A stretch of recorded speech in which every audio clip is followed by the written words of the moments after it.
शहर के जाने माने रईस हीराचंद और उनकी पत्नी सुजाता की चमचमाती महंगी कार बंगाल की एक पुरानी बस्ती की सुनसान गली में एक बेरौनक से पुराने मकान के बाहर आकर रुकती है। सुजाता, ये तुम मुझे किस जगह लेकर आई हो? ये तो कोई गरीबों की बस्ती लगती है। यहाँ ऐसा क्या है? हीराचंद के कुछ भी समझ में नहीं आ रहा था कि सुजाता उसे ऐसी अजीब सी जगह क्यों लाई है, जिस मकान में दिन में भी अंधेरा दिख रहा था और धुआं उठ रहा था। आप मेरे साथ अंदर चलिए, सब समझ जाएंगे। यहाँ हमारी हर समस्या का समाधान मिलेगा। सुजाता और हीराचंद आशंकित कदमों से उस मकान में दाखिल होते हैं। तभी उन्हें किसी महिला की बाहरी आवाज सुनाई पड़ती है। चले आओ, चले आओ। हीराचंद ने देखा कि उस मकान के अंदर अंधेरा था। अचानक हीराचंद की निगाह एक कमरे की ओर पड़ी, जिसके अंदर हल्की हल्की सी रोशनी आ रही थी और उस कमरे के अंदर से धुआं उठ रहा था। शायद उस कमरे के अंदर आग जल रही थी। है? ये किसकी आवाज है? यहाँ इतना अंधेरा क्यों है और ये धुआं कैसे उठ रहा है? मेरा तो यहाँ दम घुट रहा है। सुजाता और हीराचंद धीरे धीरे कदमों से उस कमरे के अंदर चले गए। अंदर वाले कमरे में बिखरे बाल वाली एक खूबसूरत सी बूढ़ी औरत सामने जल रही आग में एक मुर्गी की गर्दन काटकर उसका खून गिरा रही थी और मुर्गी का शरीर छटपटा रहा था। ये देखकर सुजाता को उबकाई आने लगी। हीराचंद ने सुजाता की ओर देखकर कहा, तुम ही मुझे यहाँ लेकर आई हो और खुद ही घबरा रही हो।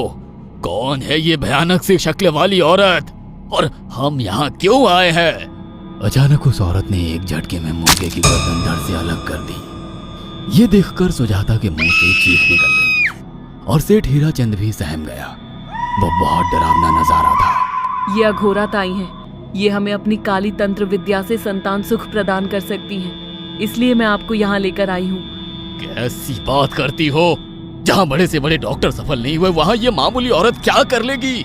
हीराचंद की बात सुनकर अघोरी ताई ने गुस्से से हीराचंद की ओर देखकर कहा, नादान हीराचंद, काली विद्या में इतनी शक्ति है कि मरे को भी जिंदा कर दे। संतान पैदा कराना कौन सा मुश्किल है? तुम्हें मेरा नाम कैसे पता? क्या तुम सच में हमें संतान सुख दिला सकती हो? तुम जितनी दौलत मांगोगी मिल जाएगी, अगर ये संभव है तो। संतान का नाम सुनते ही हीराचंद की आंखों में चमक आ गई। वह संतान के लिए कुछ भी कर सकता था। तुम लोगों को मुझे एक नवजात शिशु लाकर देना होगा। मैं उस शिशु की बलि चढ़ा दूंगी और फिर वही शिशु तुम्हारे घर में फिर से जन्म लेगा। नवजात शिशु की बलि का नाम सुनते ही सुजाता और हरिचंद डर के मारे सिहर गए, पर उनकी आंखों में उनकी संतान का सपना ज्यादा बड़ा था। वो सब करने को तैयार थे। अघोरा ताई, आप जैसा कहेंगे हम वैसा करेंगे। बस हमें संतान सुख दिला दो। बिना वारिस के हमारी दौलत किस काम की? संतान सुख के लिए अंधे हो चुके सुजाता और हरिचंद अपनी नौकरानी शीला से एक नवजात बच्ची चोरी करवा के अघोरी ताई को दे देते हैं।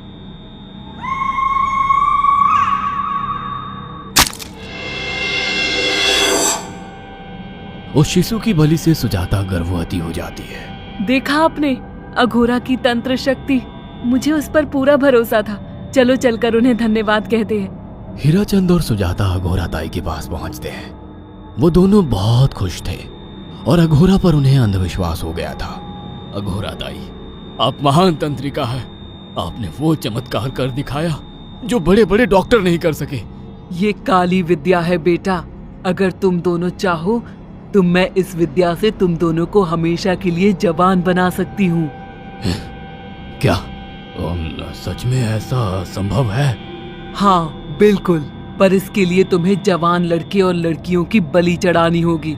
तुम उन्हें यहाँ तक लाओ, बाकी मैं देख लूंगी।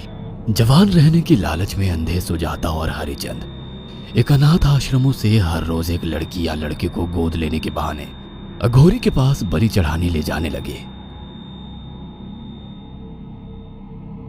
और एक दिन अघोरी ताई ने हीराचंद और सुजाता से इंसानी मांस खाने को कहा। पूरी तरह से इंसान से हैवान बन चुके अब वो दोनों इंसानी मांस खाने के लिए तैयार भी हो गए। ये गर्म खून और मांस खाकर तुम लोगों की उम्र भी बढ़ जाएगी। खाओ इसे। हाँ, सच में ये इंसानी मांस बड़ा स्वादिष्ट है। अघोरा ने अपनी बातों में फंसाकर सुजाता और हरिचंद को नरभक्षी बना दिया था। वो तीनों हर दिन बलि चढ़ाकर खून पीकर मांस खाने लगे। नौकरानी शीला भी नए शिकार लाने में उनकी मदद करती थी, मगर एक दिन शीला को शिकार नहीं मिला। मेम साहब, आज एक भी शिकार हाथ नहीं लगा और मैं बहुत थक गई हूँ और घर जाकर थोड़ा आराम करना चाहती हूँ। कोई बात नहीं शीला, एक छोटा सा काम है, तुम हमारे साथ चलो, लौटते में हम तुम्हें घर छोड़ देंगे। जी मेम साहब। शीला नहीं जानती थी कि शिकार नहीं मिलने से सुजाता और हरिचंद अंदर से बौखला गए थे और उनके दिमाग में एक शैतानी चाल चल रही थी। सुजाता, ये बेहोशी की दवा है। शीला के कार में बैठते ही तुम उसे सुंघा देना। आज हमें इसी की बलि देनी होगी। इसने हमारे यहाँ का बहुत खाना खाया, अब हम लोग इसे खाएंगे। वैसे भी ये आगे चल के हमारे लिए खतरा बन सकती थी। कार में बैठते ही सुजाता शीला को बेहोश कर देती है और वो लोग सीधे अघोरी ताई के यहाँ पहुंच जाते हैं, जहाँ अघोरी ताई शीला की बलि चढ़ा देती है और तीनों मिलकर उसे नोच कर खाते हैं। अघोरी ताई, हमको बलि चढ़ाते हुए पूरा 1 साल हो गया है। हमारा बेटा भी साल भर का हो चुका है। अब और कितनी बलि देनी होगी? बस एक आखिरी क्रिया और बची है, उसके बाद तुम दोनों हमेशा के लिए जवान हो जाओगे। कैसी क्रिया अघोरा ताई? 3 दिन बाद सूर्य ग्रहण है। हमें पास के घने जंगल में एक विशेष क्रिया करनी होगी। उसके बाद तुम लोग कभी बूढ़े नहीं होगे। कितना अच्छा होगा, हम हमेशा जवान रहेंगे और सालों साल तक अपनी दौलत से ऐश करेंगे। हाँ, सच कहा। अघोरा ताई ने हमारे हर सपने पूरे कर दिए। 3 दिन बाद बंगाल के बियाबान जंगल में कोहरे और ओस से भीगे पेड़ों के बीच एक घने बरगद की बेलों पर कटे इंसानी सिर लटक रहे थे, जिसमें से खून टपक रहा था। काले जादू का सामान भी रखा था। कितनी भयानक जगह है ये, हर तरफ कटे हुए सर लटक रहे हैं। थोड़ी देर में सब समझ जाओगे। बैठ जाओ और मेरे साथ ये मंत्र दोहराओ। ओ, अघोरा, ये किन लोगों की कटी हुई गर्दनें हैं? आप यहाँ क्या करने वाली हो?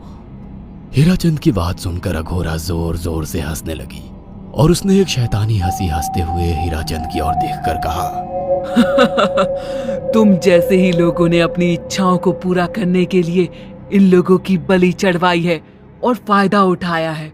अब तुम दोनों आंखें बंद करके यहाँ बैठ जाओ और मेरे साथ मंत्रों को दोहराते जाओ। अघोरा ने सुजाता और हरिचंद को वशीकरण मंत्र और काले जादू के इस्तेमाल से सम्मोहित कर दिया और देखते ही देखते वो एक भयानक डायन में बदल गई और चीखती हुई बोली, अब मैं तुम दोनों की बलि चढ़ाकर अमर हो जाऊंगी, क्योंकि तुम लोगों ने 100 लोगों की बलि का खून पिया है। देखते ही देखते उस डायन ने फरसे से एक एक करके सुजाता और हरिचंद की गर्दन काटकर जल रही आग में बलि चढ़ा दी और उनका गर्म खून पीने लगी। जब तक तुम जैसे मूर्ख और लालची लोग अपने फायदे के लिए दूसरों को मेरे पास लाते रहेंगे, मैं उनका फायदा उठाकर ऐसे ही उनकी बलि चढ़ाती रहूंगी। दरअसल अघोरा एक डायन थी और अपना स्वार्थ पूरा करने के लिए उसने हीराचंद और सुजाता की लालच का फायदा उठाकर उनकी भी बलि चढ़ा दी। बुरे काम का बुरा ही नतीजा मिलता है। अगर आपको हमारी ये कहानी पसंद आई हो तो इसे लाइक और शेयर करना ना भूलें। साथ ही ऐसी और नई कहानियों के अपडेट्स पाने के लिए हमारे चैनल को सब्सक्राइब करें।